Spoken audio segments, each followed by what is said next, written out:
As a follow-up to last week's programme, I travelled back to Mallow, where Michael O'Doherty rejoins me again. Over the past 25 years, Michael, who is a bioenergy practitioner, has developed a specific health programme, which is designed to look at our energy system, the mindset of the patient, and how they deal with their emotions. Also this evening, statins, medication prescribed to lower cholesterol. Are we taking something that will cause more harm than good? Hello and welcome to this week's edition of Where the Road Takes Me.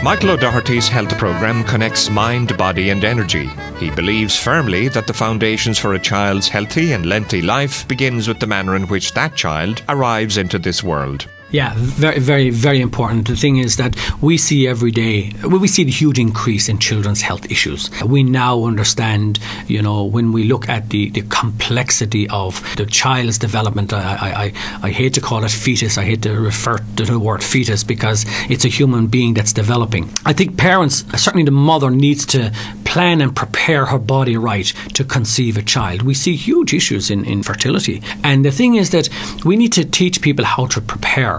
And if a mother can prepare properly, if somebody is drinking or smoking, I don't know, maybe on medication or whatever, well then you are creating an environment that if you conceive a child that there may be problems. All of the evidence says that. Womb life is a major part in any child's development.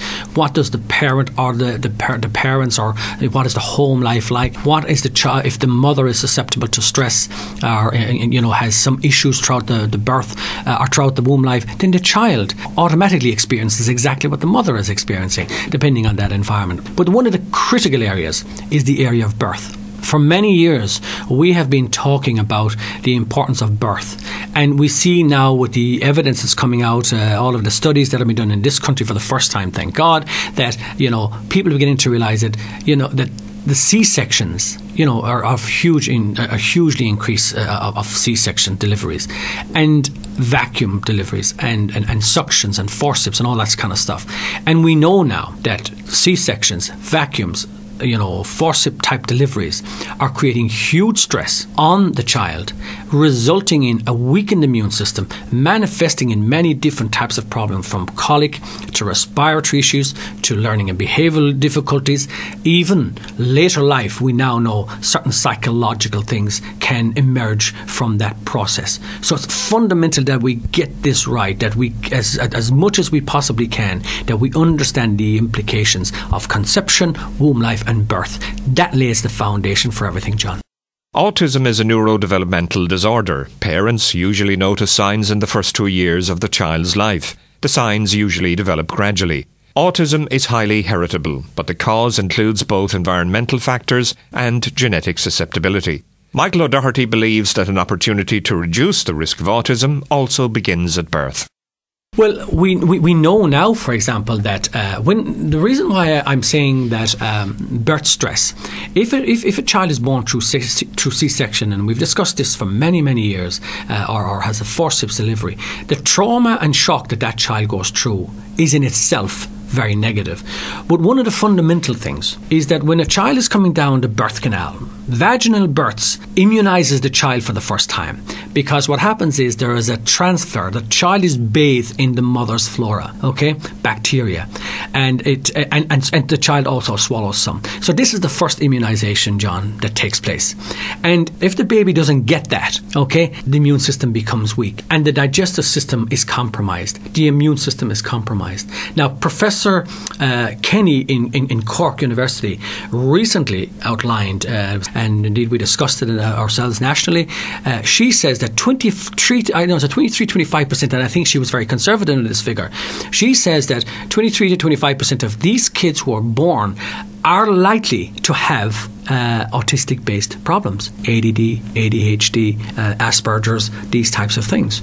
We're seeing a huge increase in these conditions. I believe the birth stress, the type of food that we're eating, the type of lifestyle that the mother has while she's pregnant, all of this creates the foundation. This is not just about genetics. This is really about, understanding the gut flora and where the gut microbial system is really, I believe, one of the fundamental causes of a lot of this problem, because it affects absolutely everything in the child's life.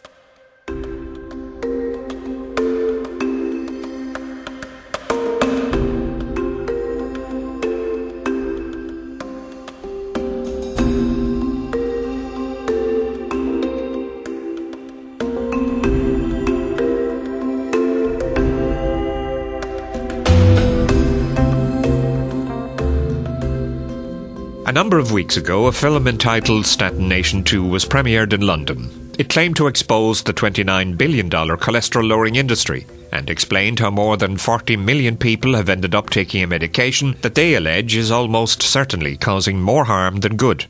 For a long time now, we've been told that cholesterol is a major cause of heart disease. The theory is that dietary saturated fat raises cholesterol levels. The two substances combined end up clogging up our arteries, resulting in heart attack. However, a number of doctors and researchers have been challenging this for some time now. Some of the claims made in the movie Statin Nation 2 are that people with high cholesterol live longer, people with heart disease tend to have low levels of cholesterol, and cholesterol lowering of a population does not reduce the rate of heart disease.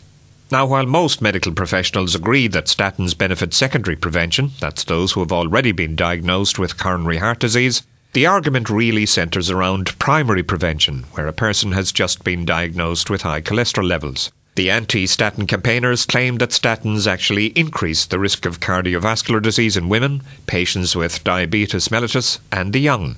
Later, however, we'll speak to Professor Carol Vaughan, consultant cardiologist at the Mercy Hospital in Cork, who will tell us that statins are tolerated by the vast majority of patients, and it's a case of matching the appropriate type of statin with the individual patient.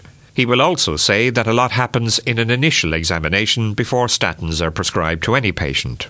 But first, let's meet Justin Smith. He's the London-based producer, director and writer of the film Statin Nation 2, and he's been giving me the background to his film. Several years ago, I was working as a personal trainer and a nutrition coach, and through my own independent research, I became aware that there was a lot of misinformation where cholesterol, saturated fat is concerned. And I continued to do my own independent research in more detail, and was really very alarmed by what I uncovered. And it shocked, a lot of things shocked me, but one thing was, it didn't take very long to establish that we were being misinformed about the role that saturated fat and cholesterol plays in heart disease. And that, of course, led to linked in with that an understanding that we have this situation where millions of people are being prescribed a statin medication to lower their cholesterol levels, and that shouldn't really be the main target. So, being frustrated with the situation, I first of all self-published a book in 2009, and then that helped somewhat, but I still felt very frustrated that so many people were not aware of what's happening. So I decided to make the first documentary film, and then, of course, the second Statin Nation film is a follow-on from that. And tell me, was it you or was it one of the contributors to the film that originally was sitting in a restaurant over in France and saw the French tucking into steaks with butter lavished all over them and suddenly realised the French seemingly are known for their good health and the Mediterranean diet? Did that lead to it as well? Yes, well, that so-called French paradox has become quite widely known about now. And I think a number of us, that was something that we found out sort of early on through our own independent investigation into this. And Dr. Malcolm Kendrick, who's in both Statin Nation 1 and Statin Nation 2, he in particular, that was one of the things that focused his attention on looking into the causes of heart disease, because exactly as you just described, he became aware that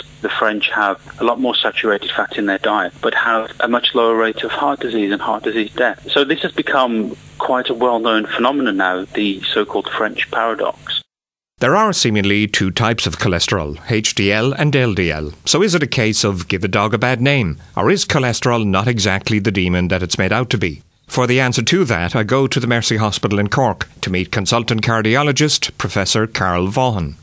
No, cholesterol is not all bad. Cholesterol is a variety of biomolecules that are necessary for life. It has an important role in the maintenance of the cell membrane, in the production of hormones in the adrenal gland, and it carries on a variety of functions. It's high levels of LDL or bad cholesterol that are associated with premature and advanced coronary disease. And generally speaking, what would cause LDL? LDL is genetically determined in most individuals. The liver will synthesize a certain amount of cholesterol, and a certain percentage will come in from diet. The body then will ingest LDL from the circulation into the liver using LDL receptors. These are like little dustbins that eat the bad cholesterol from the bloodstream. And patients who have a high level of LDL in their bloodstream will generally have some genetic defect in that dustbin process that ingests the LDL into the liver from the bloodstream. The statin argument, most people would agree that in secondary prevention, that is, I think that's people who already have been diagnosed with coronary heart disease, that statin medication, low cholesterol lowering medication is of benefit. The argument tends to be around primary prevention. When somebody walks into their doctor's surgery and for the very first time they're diagnosed with high cholesterol. And that's where the argument is here, that those who campaign against statins say that it should be lifestyle changes rather than prescribing statins. Yeah, that's quite a valid point in many cases. We would always advocate healthy diet, exercise, weight loss and general healthy behaviour in all patients. The clinical challenge arises when a patient has a particular level of LDL. The decision then to pull the trigger and prescribe a statin will have to be made based on what we would call global risk profiling. If the LDL can be modified and the person is deemed at high risk, even in the setting of primary prevention, and they albeit haven't had an event already, a statin may be totally appropriate. In other patients where the cholesterol may be modestly elevated and they have a high level of HDL and they have no other vascular risk factors and no family history, pulling the trigger and putting them on a statin in the setting of primary prevention may be inappropriate. All right, so it's not a case of you have high cholesterol, you're going on statins. No, it has to be teased out a bit more. The patient has to be looked at holistically. Their family history of premature cardiovascular disease has to be borne in mind. Their consumption of cigarettes, their presence or absence of diabetes, hypertension, their weight, the metabolic syndrome, and particularly the HDL is a very useful tiebreaker when one's making a decision to initiate statin therapy in someone who hasn't had a clinical event.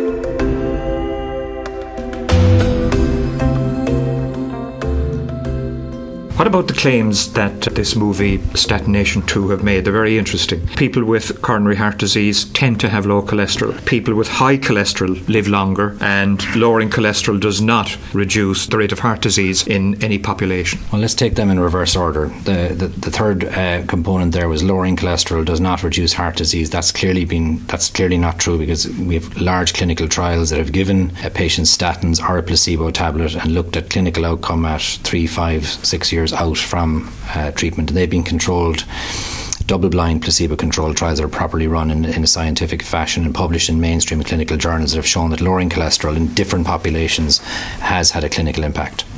The second question, that patients with coronary disease have low cholesterol, sounds to me like some statistical cull from a population who've already been treated, because we've known for many years, for nearly 50 years, that there has been a very strong relationship between the level of LDL cholesterol in the population and the development of heart disease. Consultant cardiologist at the Mercy Hospital in Cork, Professor Carol Vaughan. And that's the end of part 1. In part 2, we continue the statin debate, and I return to Mallow to speak again with Michael O'Doherty. So let's rejoin in a few short moments.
And you're very welcome back to part 2 of Where the Road Takes Me.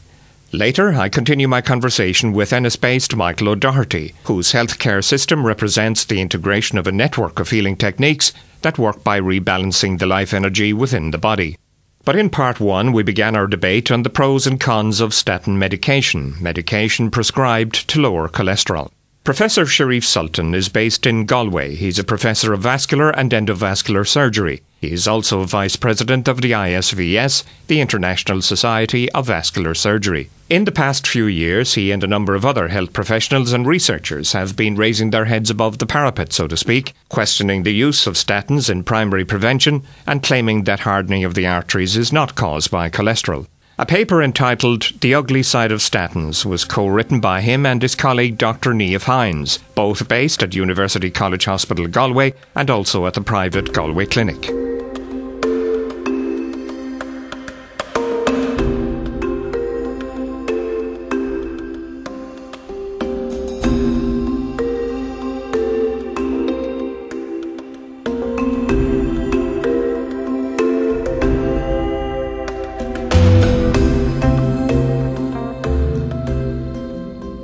Hardening of the artery or heart attack is not caused by cholesterol.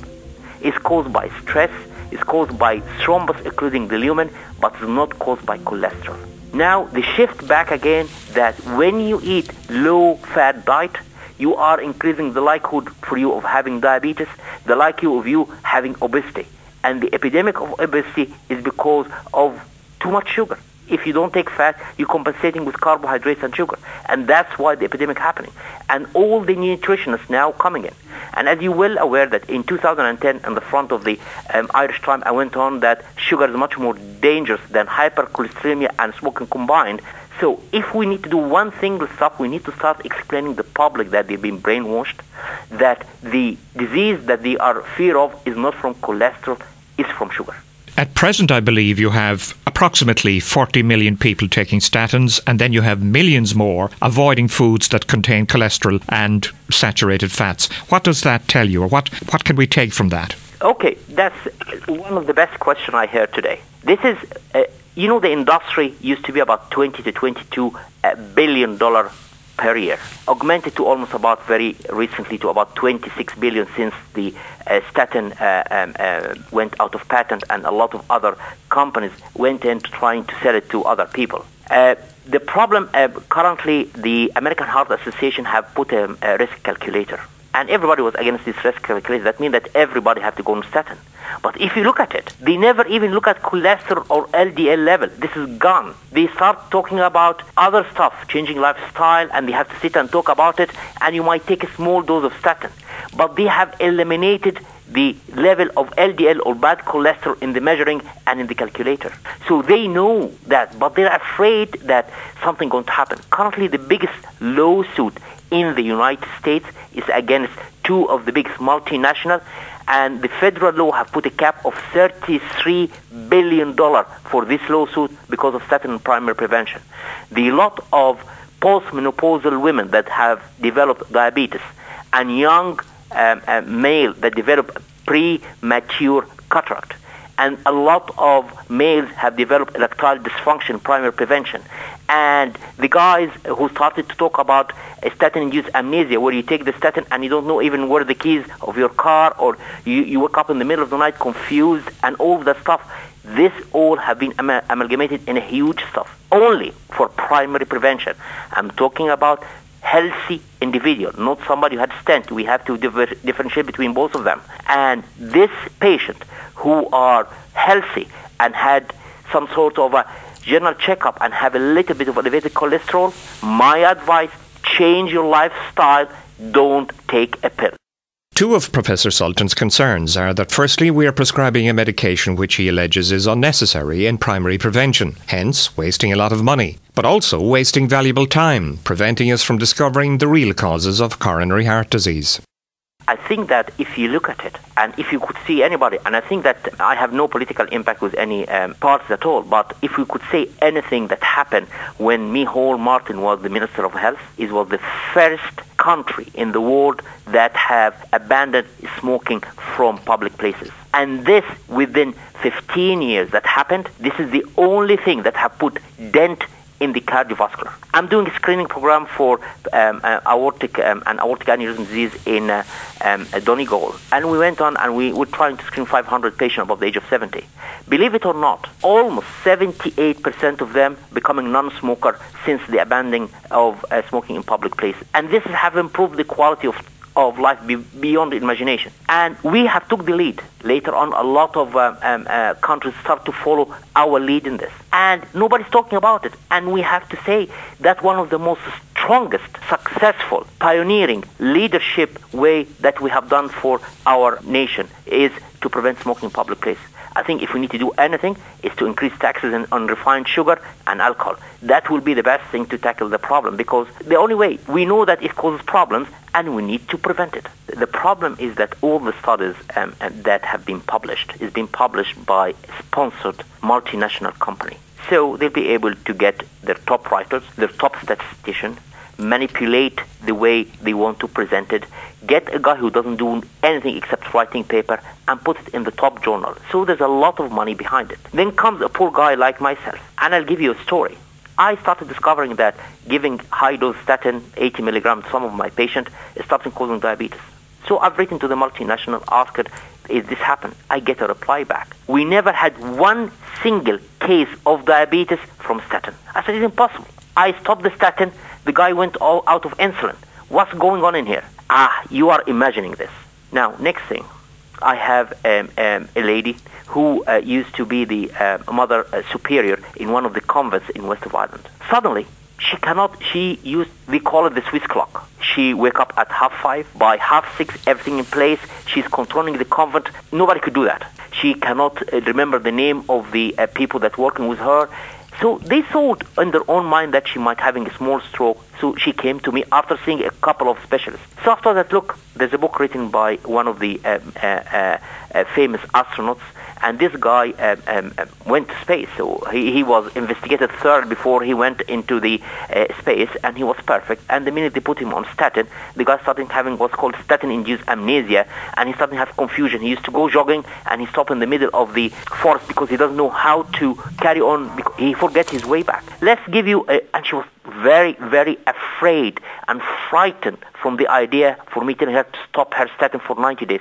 Said, look, it's like a honeymoon period. We lose nothing. 90 days, and I'm around, if anything. And 90 days later on, she came to me. I said, I don't know what to tell you, but my life is back. I have quality of life. I could do everything you could imagine I can do, and I cannot thank you enough. In their paper, The Ugly Side of Statins, Professor Sultan and his colleague Dr. Niamh Hines write in their introduction that there is a categorical lack of clinical evidence to support the use of statin therapy in primary prevention. Not only is there evidence for primary cardiovascular protection, there is ample evidence to show that statins actually augment cardiovascular risk in women, patients with diabetes mellitus, and in the young. Back at the Mercy Hospital in Cork, I put these points to consultant cardiologist Professor Carl Vaughan. I think when you look at the primary prevention trials that have been done, they've been done in set populations with set inclusion and exclusion criteria. When any drug is released onto the market, there will be overzealous prescribers of any drug that is put on the market.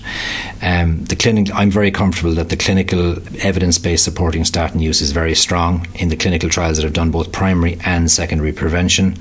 Statins do have side effects. They're not tolerated by every single patient, but in my clinical experience treating thousands of patients with cardiovascular disease over the years and patients with very advanced dyslipidemias, my experience is the statins are tolerated very well in the majority of patients.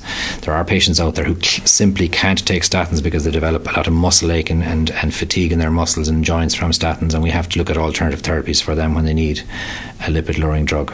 Right, so statin medication would be similar to blood pressure medication. There are so many out there, and it's finding the right one for the right person. Absolutely. I mean, sometimes you can adopt a trial and error strategy with different statins. Patient A will tolerate statin A very well, and patient B will tolerate statin B very well.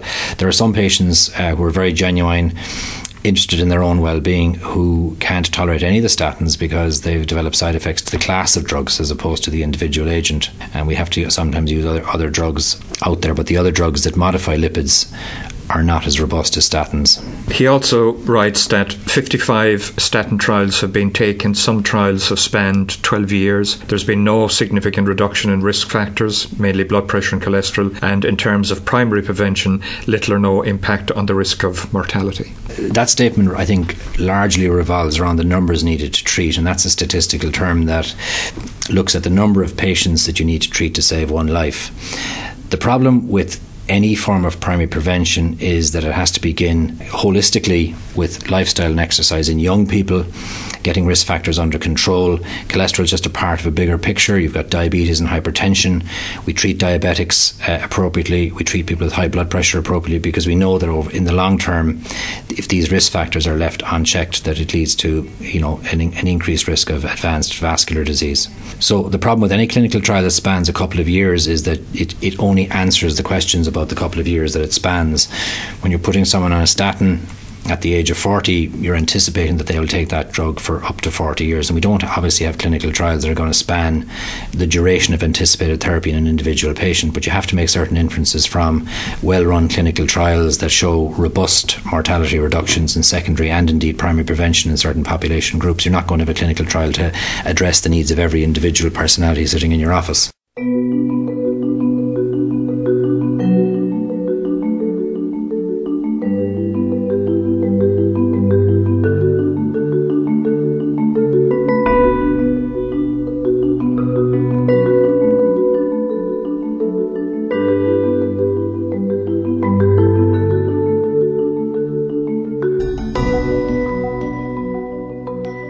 Most people involved in healthcare will agree that lifestyle changes for the better are part and parcel of any recovery or intentions to live a longer life. This is also an important aspect of Michael O'Doherty's healthcare system. Back in Mallow, I ask him for the first 5 important steps any person should take to achieve this.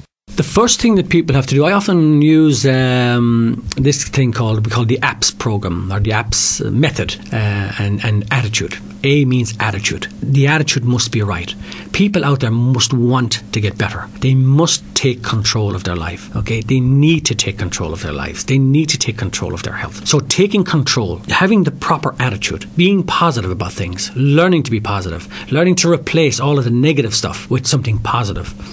Their perception. How do they perceive their lives? Do they perceive their lives like if somebody's diagnosed with MS, for example, do they perceive themselves ending up in a wheelchair 25 years?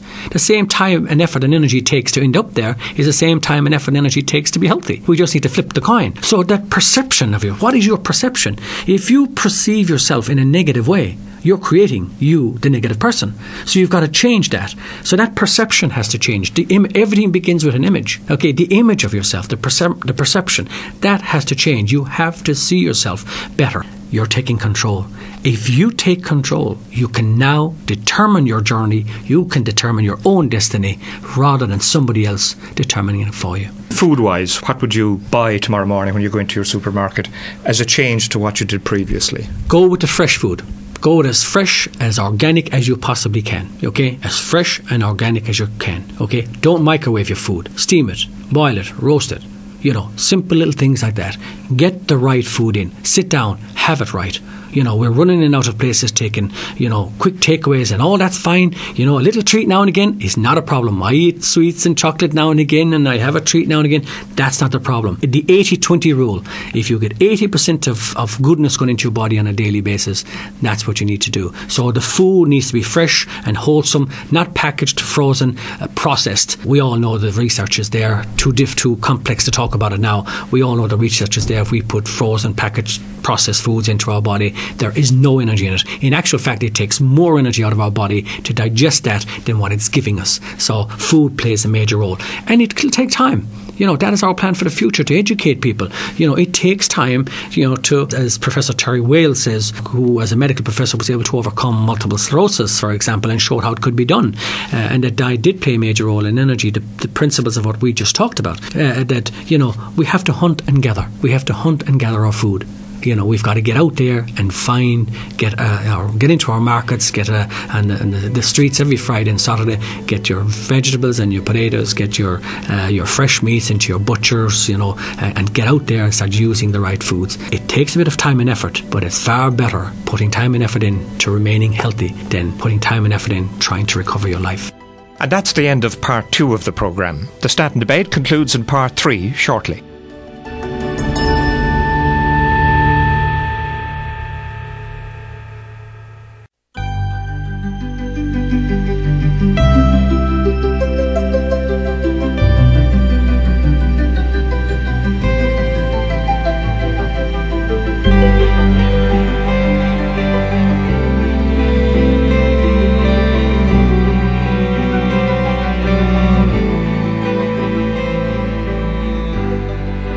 You're very welcome back again. This evening's programme is the second in a 2-part programme. In this edition, we've been taking a look at the arguments for and against statin medication, prescribed for the control of cholesterol levels. Well, as mentioned earlier, Justin Smith is the producer, director and writer of the documentary Statin Nation 2, which premiered in London recently. The documentary takes a critical slant towards the $29 billion cholesterol-lowering industry.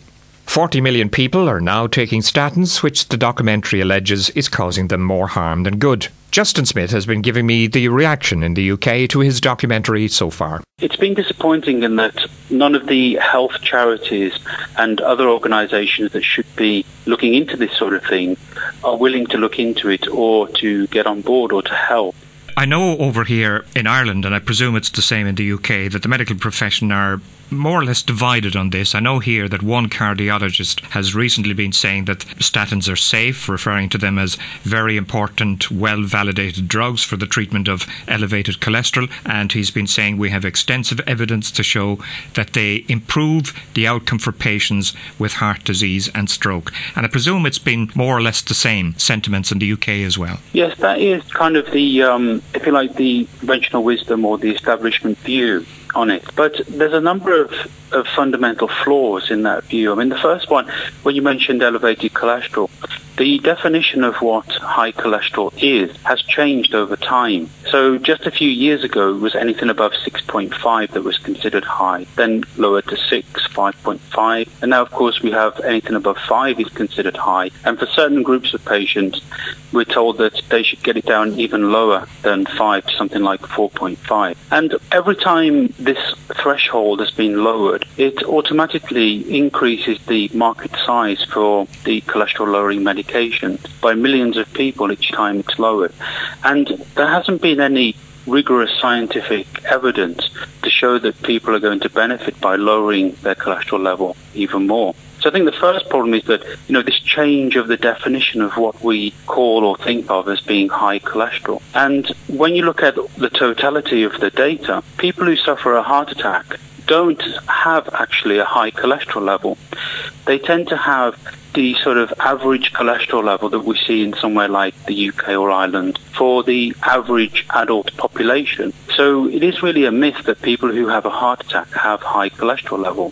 Justin Smith, producer, director and writer of the documentary Statin Nation 2. And by the way, the cardiologist that I quoted in my question to him was not Professor Carl Vaughan. Justin Smith did mention to me that the target rates for cholesterol levels have been lowered, which he says now means more people are taking statin medication and more money is being generated because of it. Back at the Mercy Hospital in Cork, Professor Carl Vaughan has been giving me his reaction to that.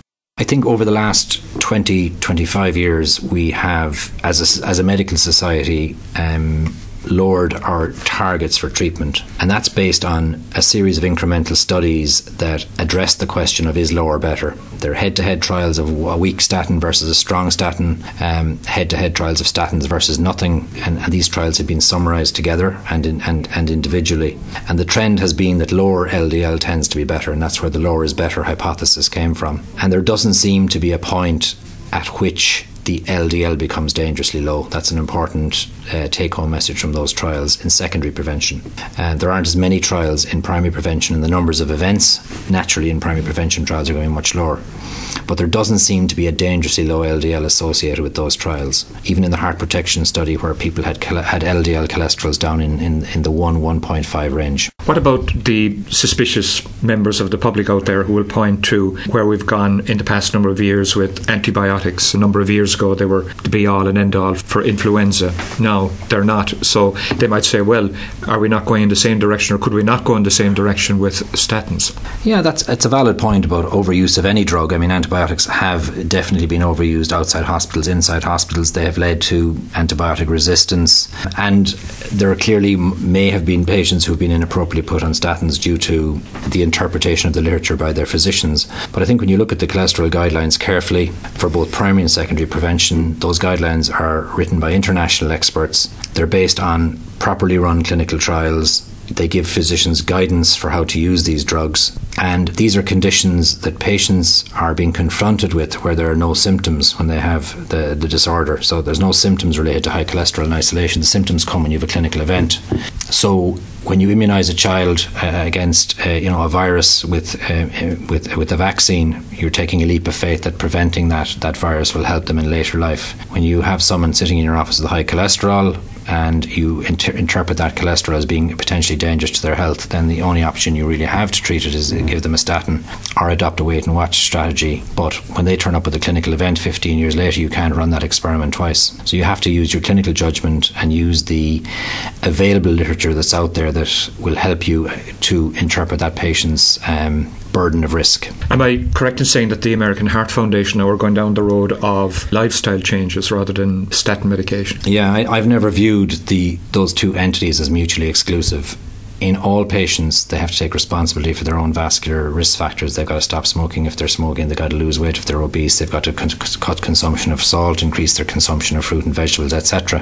When you get to the use of drug therapy, you are making a decision to introduce a drug when the level of vascular risk attached to a particular particle like LDL is deemed to be greater than they're going to be able to handle with diet and lifestyle. My reading of the literature is that diet and lifestyle will modify your cholesterol no more than 10%. When you have a very high cholesterol, for example, a total cholesterol of 7 or 8, you're at best going to get that down maybe 1 point with diet or lifestyle. Statins in patients at risk will reduce the cholesterol by up to 40-50% in many cases, if that is deemed necessary. You can obviously adopt a lower dose strategy with statins to lower the LDL, maybe in a more gentle manner in those who don't need the very high doses.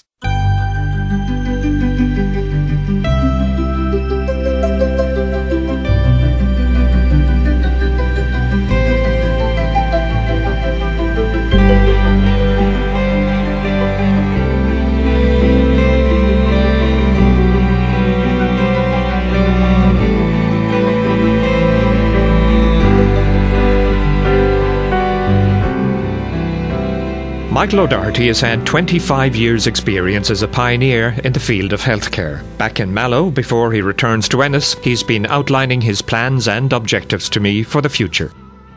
It's 25 years on this year. We've learnt a lot about the human being, and we're about to present a whole new healthcare system into our society. We've called it Vestigo Health. Vestigo comes from the Latin word explore, or is the Latin for explore. The whole idea of that is that we want to engage people in a process that empowers them, that enables them to explore the human potential that they have. So the whole idea is to look at family healthcare, bring in a system of education to them, to help them to understand what it takes to relieve stress, to overcome stressful issues, to look at their nutrition and all of that, and ultimately making the families responsible for the health of their children. I think that can have huge implications. Okay, and you have a website, obviously. Yeah, website is michaelodoherty.com. So if people look at that, they can look at our YouTube channel, see over the 25 years the information that we have been on various TV programs and so on. And finally, can I just say, John, the whole idea of our system is it's not the panacea, the be-all and end-all. We see ourselves as a cog in that whole chain of human development and evolution and healthcare. We recognise clearly the value of every other system and medicine and other complementary medical practitioners that exist.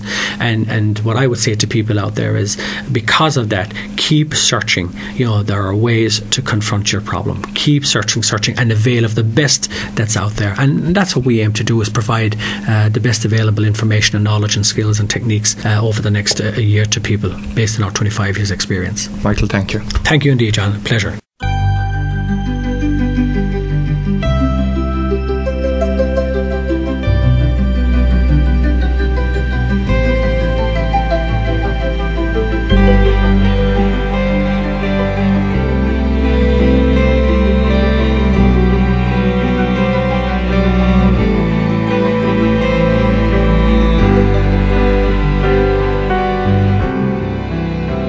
bearing in mind what we now know about statins and what we now know about saturated fats, what in your view is a healthy diet now? Healthy diet meaning that you eat a lot of fresh vegetables, a lot of fresh fruits, you eat good meat, you eat good fat, good chicken, good fish, a lot of rice. One of the major disasters in our food chain today, apart from sugar, is wheat. Currently, the wheat is genetic modified. When you've been raised 20 years ago, you used to eat wheat that almost about chromosomes about 14, 16. Then the genetic engineered food came in through it and increased the number of chromosomes almost to about 44. So if the wheat is a cow, the cow will have about 8 legs, 5 tails, 10 eyes. So to be a monster, he cannot eat. But the wheat goes in and put in a machine and bleach to give it the white color and put a lot of stuff in it to be taken to you. That wheat, the minute it goes, the white bread that you eat, the minute it goes in your body, it transforms to sugar immediately. So if you need to do something, start by eating stuff that doesn't cause problem. I have no problem for you eating potatoes. It's much more healthier than eating white bread. You see the difference, how much I could compromise? Mm-hmm. Now, the other thing that when you eat everything. The last meal of the day during the week is at 6:30.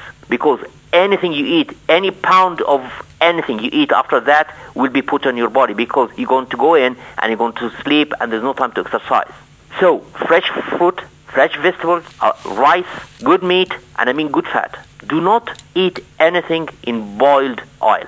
And when you boiled oil is like cyanide for the human body.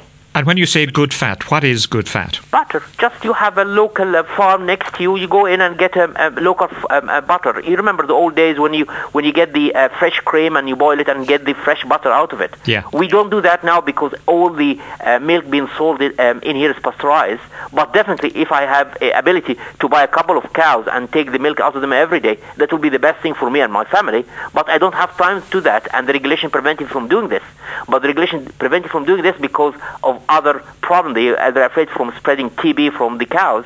But definitely currently now with vaccination programs is completely changed, and I could see a lot of people are already doing that, and I wish I can do that, but I don't have the ability of the time to do that. But if you have the ability and time to do that, I'll support you 100%. There is nothing like fresh milk that you take it and you boil it and you take the fresh cream out of it, and you could boil that fresh cream, you get your own organic butter in the house, and you get the ghee out of it. All of that is health stuff, is crucial for your body. It's very important. It lubricates your joints, prevent the muscle pain and the joint pain. Again, there's no relationship between that and blocked artery. 99% of the blocked artery occurs because of acute thrombosis. A clot happened. And this clot happened because of fibrin and platelet, not because of cholesterol. We don't, of course, want to frighten the life out of people out there who are listening and who are on statins at the moment. What would you say to them? I would say to anyone on a statin, take a look back to the day you went on the statin and the discussion that took place with your doctor regarding the pros and cons of taking that tablet or indeed any other tablet. The vast majority of physicians are well intentioned. They want to do their best for their patients. They have seen the consequences of coronary disease since they were medical students. They want to cut down the burden of coronary disease, and we are seeing changes in the way the coronary disease is presenting to our hospitals. They should look at their numbers. They should look at the dose they're statin on. They should revisit that whole necessity to treat periodically in the light of new evidence and new guidelines with their treating physician. So anybody that comes into their GP, they discover they have high cholesterol for the very first time, it should be a mixture of lifestyle changes and weighing up the possibilities. If you turn up to your doctor with a high cholesterol, the first thing you should do is you should find out what are the constituents of that. What's the panel look like? How much LDL do you have? How much HDL do you have? The second thing you should do is you should look at your family history and see how that factors in to the numbers that you have. If you have a very bad family history of premature vascular disease and there's a history of heart attack, stroke and bypass surgery and stents in your previous generation in their 50s and 60s, then there's a genetic problem probably within the family. Then you need to look at all the other things that go with the cholesterol. You need to look at your lifestyle, diet, exercise and weight loss, etc. And then finally you need to then look at the ratio of the good to bad cholesterol, and if that ratio is still deemed very unfavourable, and particularly if you're in a more high risk group, then you should consider a statin. But a statin isn't for everybody. It's an important decision. It's an expensive drug. They do have some side effects, but they're a tremendously useful group of drugs used in the right patients.